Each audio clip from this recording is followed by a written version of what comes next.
Okay, 2K fans, this is your boy JuKIng the Boss, and this is the video where we go over the discussion of the 2K Pro-Am team. Now, over the past couple of videos, I've informed y'all I have a 2K Pro-Am team and that pretty soon we'll be doing recruiting for it. So we've been playing a few games and we had to see where we needed the biggest support from, where we needed to kind of fill gaps at. And there are a couple of positions that came to mind, the point guard and the center. And it's funny because usually I create a point guard, but the way I play with my small forward, I play like I play point, which means that I'm seeing the whole floor. I know when a person's going to cut before they cut. I know where they're going to be. And if I can just translate that completely to my defense, man, I'd be the most unstoppable force out there. But, you know, when it comes down to it, we're going to go over the benefits of running with a Pro-Am team, what we're looking for to add to the team, the priorities of what we're looking for to add to the team, and what you can expect from the team.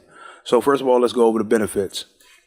All right, so one of the biggest aspects of running with a Pro-Am team is that you get the added bonus of earning sponsorship payouts. So with a Pro-Am team, once you rank them up to pro level, that's when you can start to get endorsements, and those endorsements pay out extra VC per game, and you know that's a big bonus right there. So of course we're looking to add to that, where everybody wants to earn more VC. So as you level up your endorsements, they pay out even more. So I'm gonna give you a rough number. So let's say, for instance, if you earn in 1,200 per Pro-Am team game now. Okay, and then you add a sponsor that's paying 300.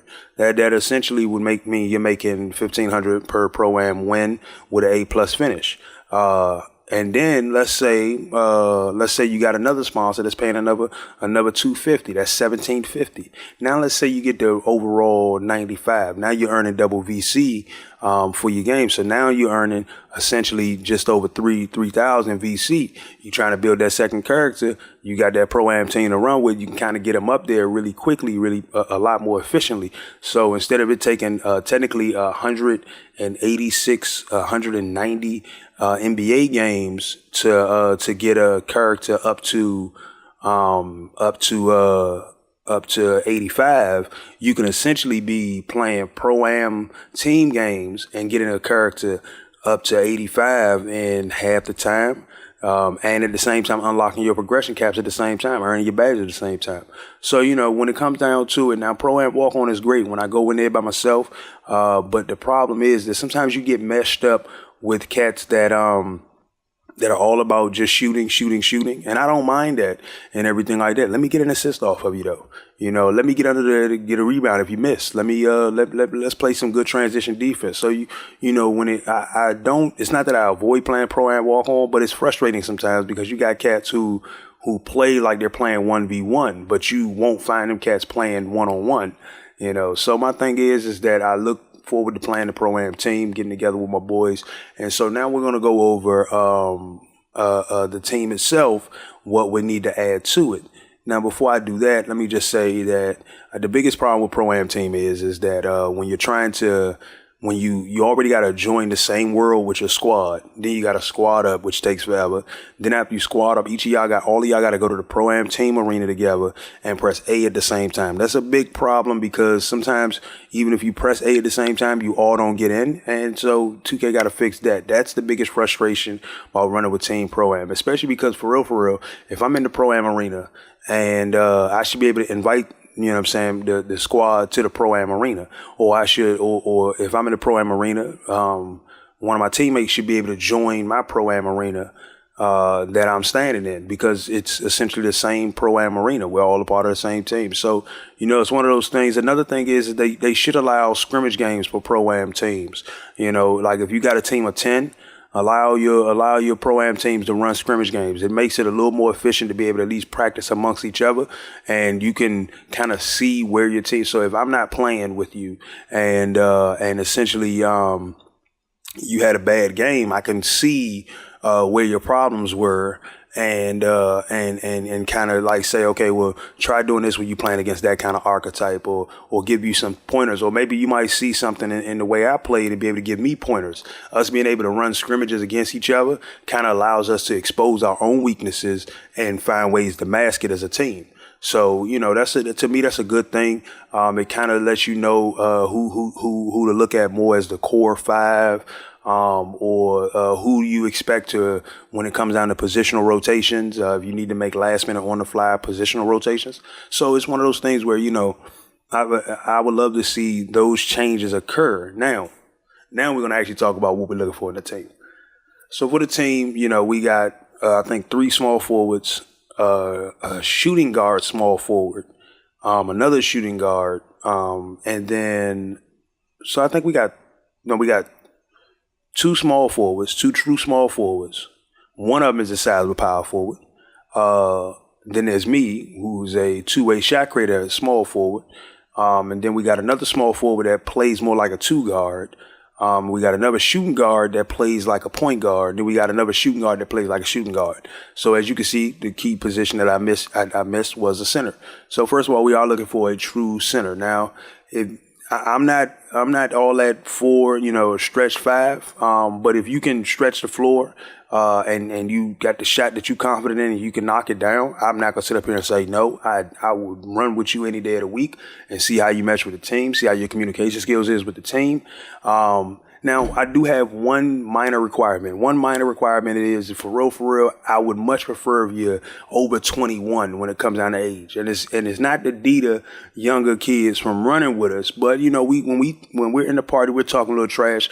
You know what I'm saying? I don't want anybody to, feel in a bad situation with the trash talking, You know what I'm saying? We use profane language when we're playing the game, never derogatory completely, but more along the lines of just talking trash, So, when it comes to, can't really say never derogatory. It's not derogatory in a disrespectful way. It's derogatory in a we're kind of dummies way, but, that's just a little bit of a rant.